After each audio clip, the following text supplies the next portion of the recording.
Welcome friends, स्वागत है आप सभी का हमारे चैनल सक्सेस डिकोडर में। तो दोस्तों, इसके पहले हम लोग कुछ छोटे छोटे टॉपिक्स को कंप्लीट कर चुके हैं, जिसमें हम लोग यूनिट एंड मेजरमेंट कवर किए, न्यूटन्स लॉ ऑफ मोशन को हम लोगों ने कवर किया, देन ग्रेविटेशन को हमने कवर किया, और उसके बाद वर्क, पावर एंड एनर्जी। उसके बाद मैंने न्यूमेरिकल करवाया था। अब हम एक बहुत ही महत्वपूर्ण टॉपिक पढ़ने जा रहे हैं, और ये टॉपिक बड़ा भी होता है और इससे अच्छे खासे क्वेश्चंस परीक्षाओं में पूछे जाते हैं। तो जैसा कि आप मेरा कंटेंट देख रहे हैं, आज हम बात करेंगे तरंग के बारे में, तरंगों का प्रकार क्या होता है। फिर हम बात करेंगे ध्वनि, साउंड, जो कि आज हमको पढ़ना है। तो साउंड पढ़ने से पहले हमको वेव के बारे में थोड़ी सी जानकारी हो जानी चाहिए। फिर हम आवृत्ति क्या होती है इसके बारे में पढ़ेंगे। फिर आवृत्ति के आधार पर ध्वनि के प्रकार उनको देखेंगे। तो आज हम आपको तरंग का एक सामान्य परिचय देंगे और आपको एक प्रॉपर और ब्रीफ इंट्रोडक्शन देने के बाद नेक्स्ट लेक्चर में उसके प्रॉपर्टी के बारे में हम डिस्कस करेंगे। तो चलिए हम शुरू करते हैं तरंग से। तो देखिए दोस्तों, इसको हम इस प्रकार से समझते हैं कि अगर हम जब तालाब में एक पत्थर फेंकते हैं, तो जब तालाब में पत्थर फेंकते हैं तो तालाब के बीचों बीच से इस प्रकार से एक तरंग उत्पन्न होती है और वो सेंटर से किनारे की तरफ आती है। तो दोस्तों, होता क्या है कि ये जो पानी के कण होते हैं वो अपने स्थान पे कंपन या दोलन करते रहते हैं। और अगर अभी हम यहाँ पे एक कागज़ का टुकड़ा रख दें या यहाँ पे हम कोई भी चीज़ कागज़ की नाव बना के रख दें, तो हमको वो नाव अपने पोजीशन से अप डाउन कुछ इस तरीके से नज़र आती है। तो इस प्रकार से समझा जा सकता है कि जो हमारी कंपन होती है, कंपन के कारण ही दोस्तों ये जो हमारी नाव है या जो हमारा कागज़ का टुकड़ा है, ये अप डाउन होता रहता है। तो ये होता है दोस्तों तरंग। अब तरंग का कार्य क्या होता है? तरंग क्या करता है दोस्तों? ऊर्जा को एक स्थान से, तरंग क्या करता है? ऊर्जा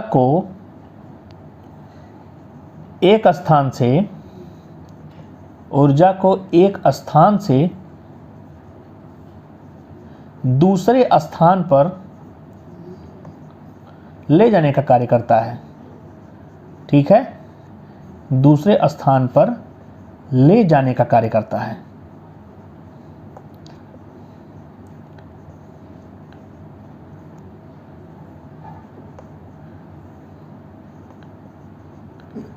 अब देखिए, जो दोस्तों हमारी तरंग होती है ये कई प्रकार की होती है। तो चलिए अब हम इसके डिवीज़न के बारे में बात कर लेते हैं, तो हमारा ये टॉपिक ज़्यादा क्लैरिफाई होगा। और थोड़ा सा ब्रीफ इंट्रोडक्शन जब हम आपको तरंग का दे देंगे, फिर आपको साउंड यानी कि ध्वनि समझने में आसानी होगी। तो चलिए अब हम पढ़ते हैं टाइप्स ऑफ वेव। तो चलिए दोस्तों, अब हम बात कर लेते हैं कि तरंग कितने प्रकार की होती है। तो मैं आपको समझाता हूँ।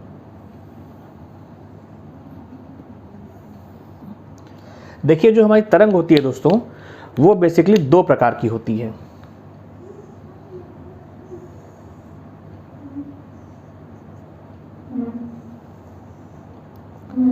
एक होती है दोस्तों यांत्रिक,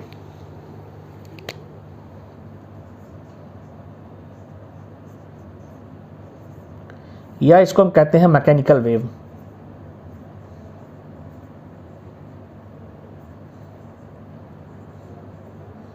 और दूसरी होती है अयांत्रिक।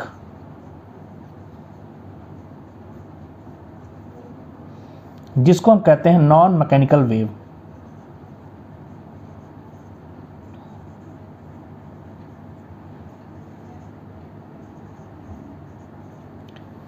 अब देखिए, मैकेनिकल वेव का मतलब क्या होता है दोस्तों? मैकेनिकल वेव ऐसी वेव होती है जिसमें हमको मीडियम की ज़रूरत पड़ती है। इसमें हमको मीडियम की आवश्यकता होती है, मतलब माध्यम। इसमें हमको माध्यम की ज़रूरत होती है, मतलब तरंग के संचरण के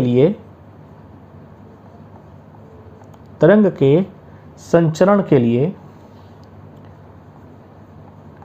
माध्यम की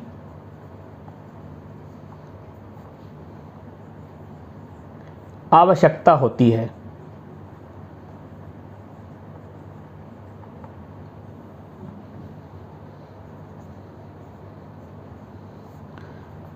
कहने का मतलब ये है दोस्तों कि जो भी मैकेनिकल वेव होती हैं, अगर उनको माध्यम नहीं मिलेगा तो वो ट्रेवल नहीं कर पाएंगी। अब माध्यम से क्या मतलब है कि किस प्रकार का माध्यम होना चाहिए? तो देखिए दोस्तों, हमारे पास 3 प्रकार का माध्यम होता है। एक होता है दोस्तों ठोस,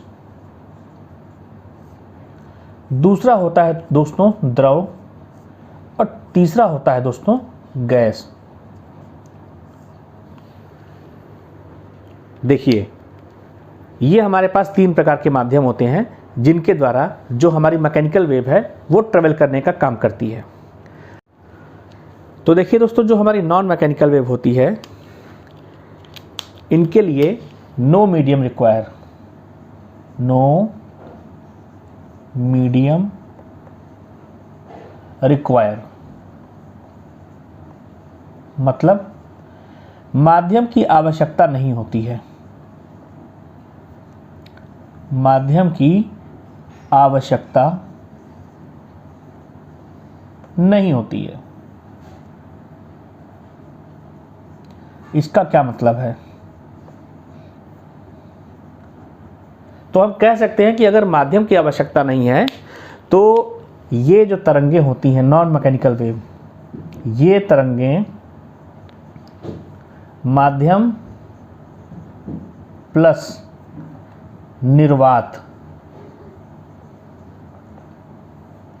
दोनों में ट्रेवल कर सकती हैं दोस्तों,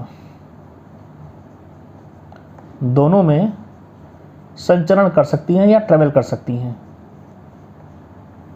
संचरण कर सकती हैं। अब अगर आपको इसका उदाहरण चाहिए कि मतलब हमारी जो नॉन मैकेनिकल वेव्स होती हैं उसके एग्जांपल्स क्या हैं, तो इसका जो दोस्तों एग्जांपल आएगा वो हो जाएगा आपका प्रकाश, गामा किरणें, एक्स किरणें या X rays, radio waves, radio किरणें या रेडियो तरंगें। तो ये सब जो हैं दोस्तों नॉन मैकेनिकल वेव्स के अंतर्गत आती हैं। यांत्रिक तरंगों का अगर उदाहरण की हम बात करें तो इसके अंतर्गत दोस्तों आता है आपका ध्वनि, जिसके बारे में भी हम आगे चर्चा करेंगे। चलिए, कुछ पॉइंट्स और रह गए इसमें जो मैं आपको क्लियर कर देता हूं। तो दोस्तों, आप एक चीज नोट कर लीजिएगा कि जो हमारी नॉन मैकेनिकल वेव्स होती हैं,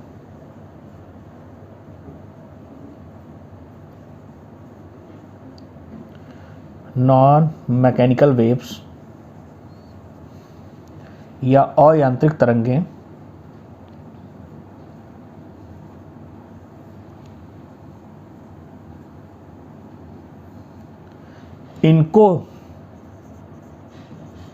इनको ही विद्युत चुम्बकीय तरंगें भी कहते हैं। विद्युत चुम्बकीय तरंगें भी कहते हैं। विद्युत चुम्बकीय का मतलब होता है दोस्तों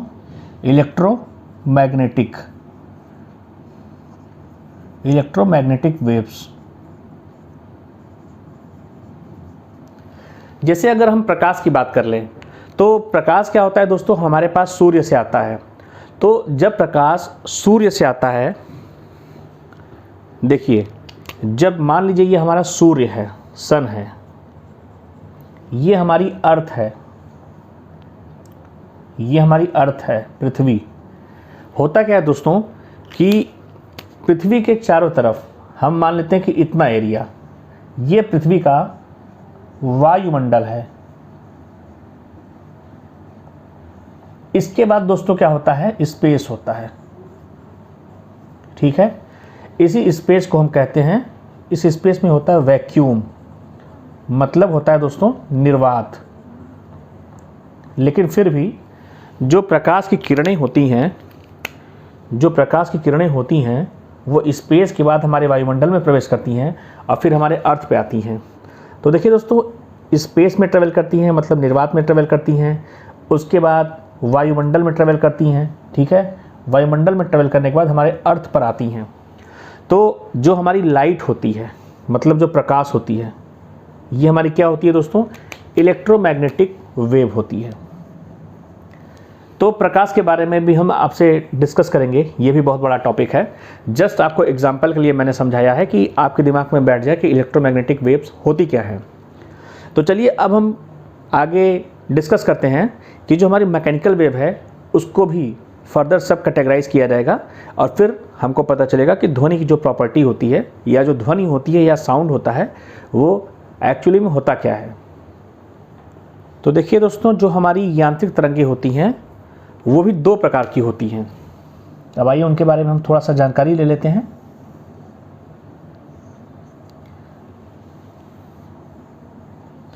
देखिए दोस्तों, एक हमारी होती है अनुप्रस्थ तरंग।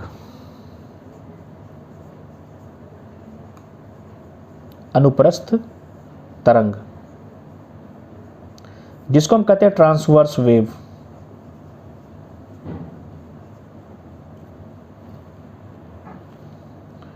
Transverse wave. और दूसरी हमारी होती है अनुदैर्ध्य तरंग।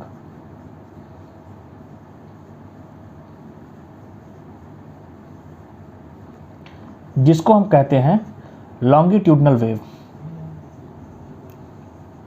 Longitudinal wave. तो देखिए होता क्या है, ये दोनों जो टाइप है दोस्तों, ये यांत्रिक तरंगों का ही प्रकार है। अब देखिए, जो हमारी अनुप्रस्थ तरंग होती है, इसमें जो माध्यम के कण होते हैं वो तरंग संचरण की दिशा के लंबवत गति करते हैं। अगर हम ग्राफ के द्वारा इसको समझना चाहें तो जैसे मान लीजिए कि अगर हमारे वेव का डायरेक्शन ये है तो जो हमारे माध्यम के कण होंगे वो इस प्रकार से गति करेंगे। तो यहाँ पे जो एंगल बनता है दोस्तों वो 90 डिग्री का बनता है।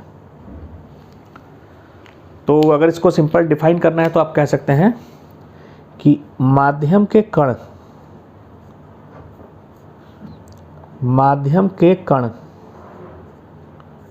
तरंग संचरण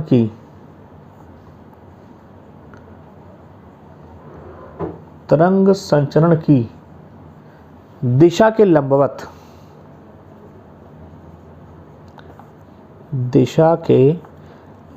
गति करते हैं। दिशा के लंबवत गति करते हैं, ठीक है। इसका उदाहरण देखिए, मैंने आपको शुरुआत में ही बताया था, जब हम तालाब में पत्थर फेंकते हैं दोस्तों, मैंने अभी आपको बताया था, जब हम तालाब में पत्थर फेंकते हैं तो क्या होता है कि इस तरीके से तालाब में तरंगें उत्पन्न होनी प्रारंभ होती हैं और तालाब के एक एंड तक ये तरंगें आती हैं। तो अगर हम इसमें कोई पत्थर, मतलब कोई कागज़ का टुकड़ा या कागज़ की हम नाव रख देते हैं तो उस नाव को अगर हम देखेंगे दोस्तों तो इस नाव की जो पोजीशन होती है वो अप डाउन ऐसे होती रहती है, मतलब अपनी जगह पे ऊपर नीचे इस तरीके से होता रहता है दोस्तों। तो इसमें ये पता चल जाता है जो माध्यम के कण हैं वो अपने स्थान पर लंबवत मूवमेंट कर रहे हैं, मतलब अप डाउन डायरेक्शन में मूवमेंट कर रहे हैं, और हमारी जो तरंग है वो सीधे मूवमेंट कर रही है, मतलब हॉरिजेंटली मूवमेंट कर रही है। तो इस तरंग को हम कहते हैं अनुप्रस्थ तरंग। अब इसकी खास बात क्या होती है दोस्तों कि जो ये तरंग होती है, इन तरंगों को ठोस पर या द्रव के सतह पर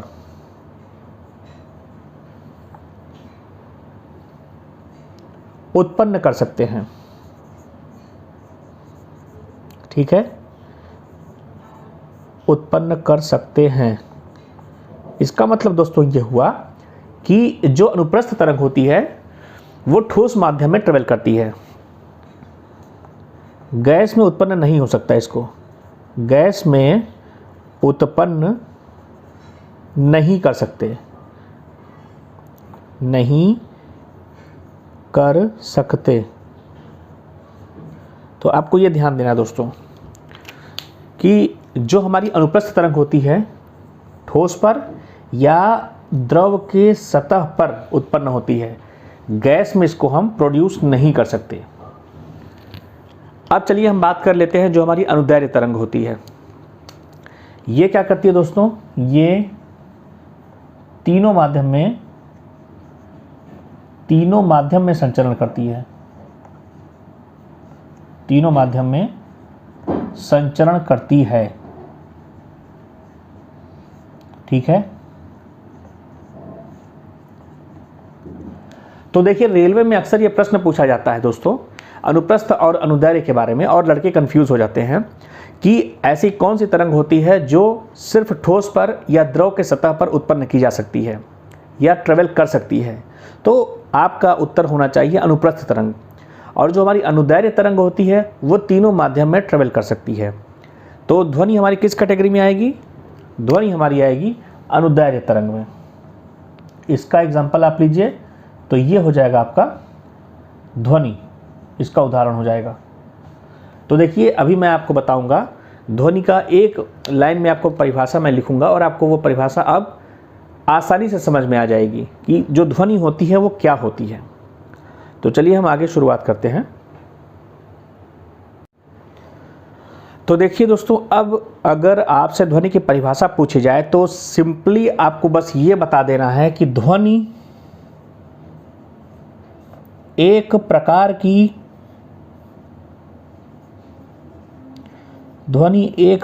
की अनुदैर्ध्य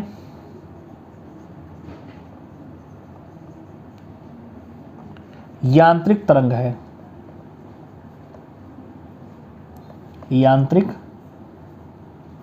तरंग है। देखिए दोस्तों, ये पूछा जाता है, ये प्रश्न पूछा जाता है कि निम्न में से ध्वनि क्या है। तो कभी कभी ये पूछ देता है कि ये यांत्रिक तरंग है या अयांत्रिक तरंग है, तब आपका उत्तर होना चाहिए कि भाई यांत्रिक तरंग है। फिर कभी कभी पूछता है कि अनुदैर्ध्य है या अनुप्रस्थ है, तो उत्तर होता है अनुदैर्ध्य। कभी कभी क्या होगा दोस्तों, 4 विकल्प आपके सामने देगा, उसमें अनुदैर्ध्य भी देगा, यांत्रिक भी देगा, अयांत्रिक भी देगा और ए और बी दोनों। तो आपका उत्तर होना चाहिए ए और बी दोनों। मैंने अभी आपको अच्छे से बता दिया है कि अनुदैर्ध्य क्या होता है और यांत्रिक क्या होता है। तो अब आपको इसमें किसी भी प्रकार का संदेह नहीं होना चाहिए। अब चलिए हम एक बार देख लेते हैं कि ध्वनि की चाल किस माध्यम में किस प्रकार से होती है। तो देखिए दोस्तों, जो ध्वनि की चाल होती है सबसे ज़्यादा होती है ठोस में, मतलब कि सॉलिड में। उसके बाद दोस्तों आता है द्रव में, मतलब कि लिक्विड में, और फिर आता है दोस्तों गैस में। ठीक है, तो जैसे कि हम आपको एक उदाहरण बताएं कि कभी कभी पूछता है परीक्षाओं में कि जब कोई रेलगाड़ी आती है तो हमको आवाज़ 2 बार सुनाई देती है, ऐसा क्यों होता है। तो देखिए दोस्तों, जब कोई रेलगाड़ी आने वाली होती है तो आप अपने कान को पटरियों पर लगा के सुनेंगे तो आपको रेल के आने की ध्वनि पहले सुनाई देगी, क्योंकि जो हमारा मीडियम होता है सॉलिड, उसमें ध्वनि की चाल तीव्र होती है। तो पटरियों के जरिए हमको जल्दी पता चल जाएगा और ध्वनि हमारे कानों तक जल्दी पहुंच जाएगी। और वायु के माध्यम से या गैस के माध्यम से वो ध्वनि हमारे कानों में बाद में पहुंचती है। इसलिए हमको ऐसा लगता है कि जब रेलगाड़ी आती है तो हमको 2 बार आवाज़ सुनाई देती है या उसका इको सुनाई देता है। तो ये प्रश्न पूछा जाता है। अब चलिए हम बात कर लेते हैं कि आवृत्ति क्या होती है। देखिए दोस्तों, जो आवृत्ति होती है ना, 1 सेकंड में किए गए दोलनों की संख्या होती है, दोलनों की संख्या होती है।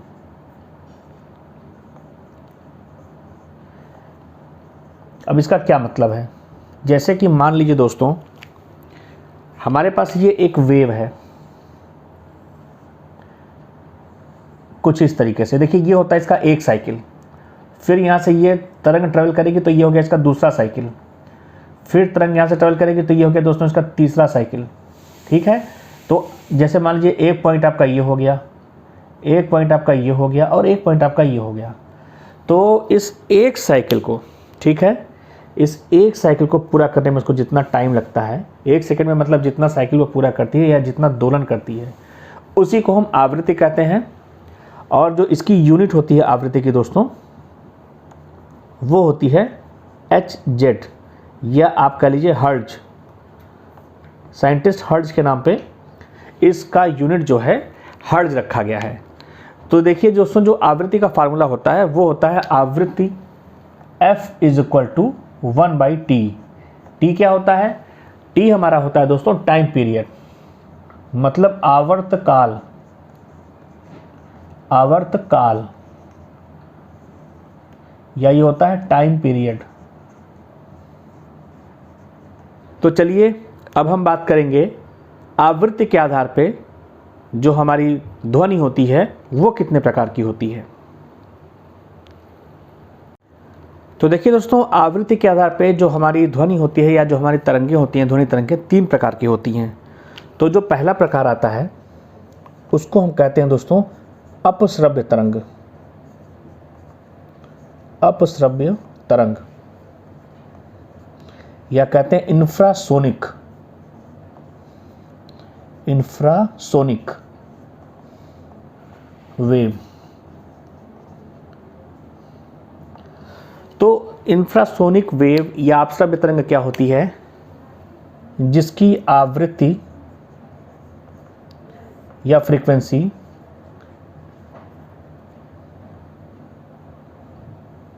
जिसकी आवृत्ति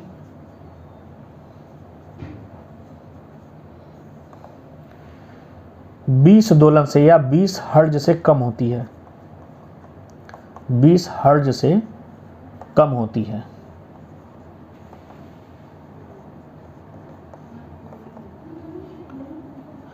तो जो हमारी अपश्रव्य तरंग होती है दोस्तों, इनको हम सुन नहीं सकते, ठीक है, लेकिन कुछ जंतु, कुछ जानवर जैसे व्हेल मछली, गैंडा इत्यादि, इन तरंगों को सुन सकते हैं, इन तरंगों को सुन सकते हैं।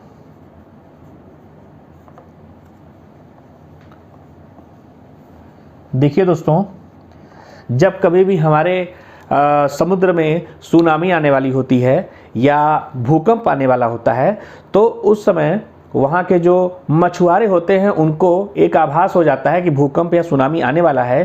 कारण क्या है दोस्तों? मछली पकड़ते समय मछलियों में एक अजीब प्रकार की हलचल होने लगती है और मछलियाँ तेज़ी से इधर उधर भागने लगती हैं, तो पता चल जाता है कि भूकंप आने वाला है। क्योंकि जो व्हेल मछली होती है उसको जो भूकंप की आवृत्ति है महसूस हो जाती है, जिस वजह से वो अपने स्थान से हट के दूर जाने लगती है। इसी प्रकार से अगर हम अपने हृदय के धड़कन की बात करें, जिनको हम हार्ट बीट्स कहते हैं, तो हार्ट बीट्स को नापने के लिए हम लोग स्टेथोस्कोप का इस्तेमाल करते हैं, क्योंकि सामान्य कान से हम अपने हार्ट बीट को सुन नहीं सकते हैं। तो जो हमारी हार्ट बीट होती है वो भी अपश्रव्य तरंग के अंतर्गत आती है। तो आपको मैं उदाहरण बता देता हूँ। इसका जो एग्जाम्पल है अपश्रव्य तरंग का, भूकंप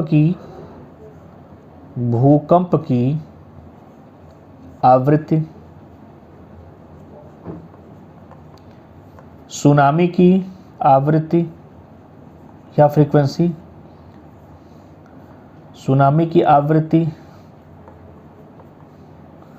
हृदय की धड़कन, ये तीनों ही दोस्तों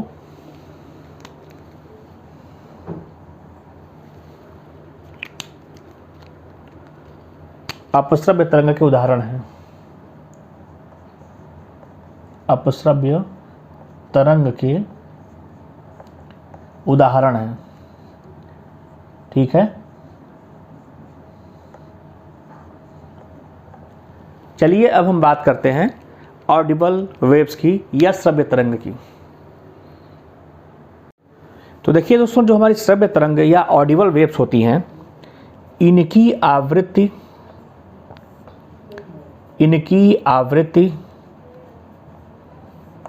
20 हर्ट्ज से लेकर 20,000 हर्ट्ज तक होती है। 20,000 हर्ट्ज तक होती है। इनको मानव कान आसानी से सुन सकता है। ठीक है, तो ये हमारी होती हैं ऑडिबल वेव्स। और एक हमारी होती है दोस्तों पराश्रव्य तरंग, जिनके बारे में अब हम चर्चा कर लेते हैं। तो देखिए दोस्तों, जो हमारी पराश्रव्य तरंग होती है, इनकी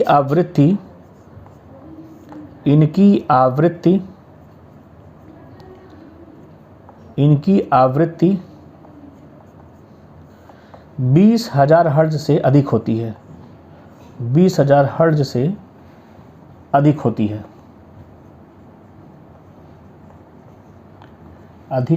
है। इनको भी हम नहीं सुन सकते हैं, लेकिन कुछ जंतु जैसे चमगादड़ एवं कुत्ते आसानी से सुन सकते हैं।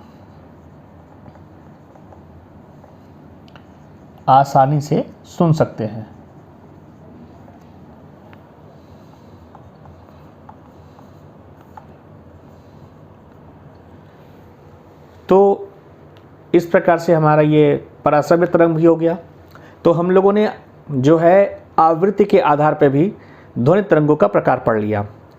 अब पराश्रव्य ध्वनि तरंगों का हमारे सामान्य जीवन में या दैनिक जीवन में क्या प्रयोग है, उसका कुछ उदाहरण मैं आपको समझा देता हूँ।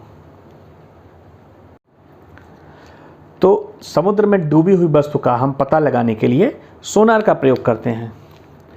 इसी प्रकार से एक आता है दोस्तों कि अगर कभी कभी क्या होता है, एयरपोर्ट पे कोहरा बहुत ज़्यादा जमा हो जाता है, तो एयरपोर्ट पर कोहरा हटाने के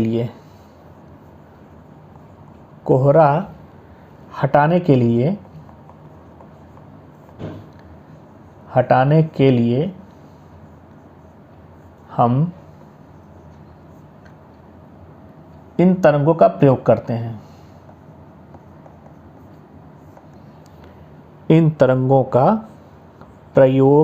हैं।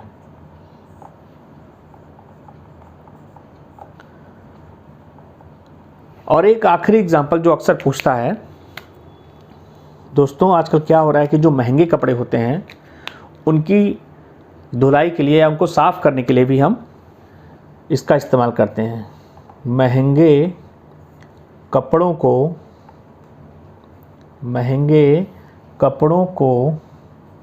साफ़ करने के लिए